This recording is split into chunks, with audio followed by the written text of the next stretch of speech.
बहुत सारे ऐसे एग्जाम्पल्स होते हैं जहाँ हमें ये समझ ही नहीं आता कि यार यहाँ पे सब्जेक्ट क्या है। जैसे कि एक राजा था, एक रानी थी, एक लड़का है, एक लड़की है।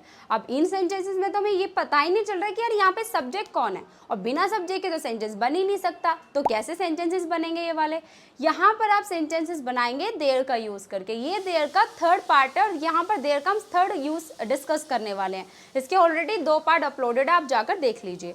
तो यहाँ पर हम ये बताना चाहते हैं कि इस दुनिया में क्या क्या चीज़ें एग्जिस्ट करती हैं, या क्या क्या चीज़ें पास्ट टाइम में इस दुनिया में एग्जिस्ट करती थी, मतलब क्या क्या चीज़ें थी और क्या क्या चीज़ें हैं। यहाँ पर जो देयर है वो एज एक डमी सब्जेक्ट बनकर यूज़ हो रहा है। यहाँ पर देयर का अपने आप में कोई यूज़ नहीं है, यहाँ पर देयर बस एक डमी सब्जेक्ट बनकर यूज़ हो रहा है, क्योंकि इन सभी सेंटेंसेस में, इन सभी एग्जाम्पल्स में सब्जेक्ट है ही नहीं, और बिना सब्जेक्ट के सेंटेंस ट्रांसलेट नहीं किया जा सकता।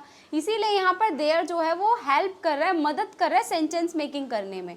तो यहाँ पर देयर का अपने आप में कोई यूज़ नहीं है, वो बस एक डमी सब्जेक्ट बनकर यूज़ हो रहा है। तो यहाँ पर मैंने आपको लास्ट क्लास में भी मैंने आपको बताया है 2 वीडियोस में कि प्रेजेंट में हम इज और आर का यूज़ करेंगे, पास्ट में हम वॉज और वर का यूज़ करेंगे। तो सेम रूल यहाँ पर वही अप्लाई होगा।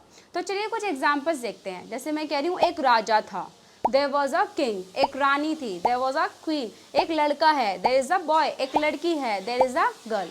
तो यहाँ पर देयर का अपने आप में कोई मतलब नहीं है। तो इस वाले यूज में आप ये सीख रहे हो कि बहुत सारे ऐसे एग्जाम्पल्स होते हैं जहाँ पर हमें ये समझ ही नहीं आता कि हम क्या सब्जेक्ट लगाकर इसको सेंटेंस मेकिंग करें। तो यहाँ पर देयर का यूज होगा। और ये जो एग्जाम्पल्स है, ये सारे एग्जाम्पल्स आप जब कोई स्टोरी मेकिंग करते हो ना, तब बहुत ज़्यादा इसका यूज़ होता है। आप देखते होंगे पास्ट की कोई स्टोरीज आपको यूट्यूब पर मिलती होगी, या फिर बुक्स में आप रीडिंग करते होंगे, वहाँ इस वाले देयर का बहुत यूज़ होता है। तो ये स्टोरी मेकिंग करने में बहुत ज़्यादा इसका यूज़ होता है। तो आई होप आपको बिल्कुल अच्छे से क्लियर हुआ होगा। अब आप बताइए कुछ एग्जाम्पल्स को। एक गांव था, एक गांव है। All the best.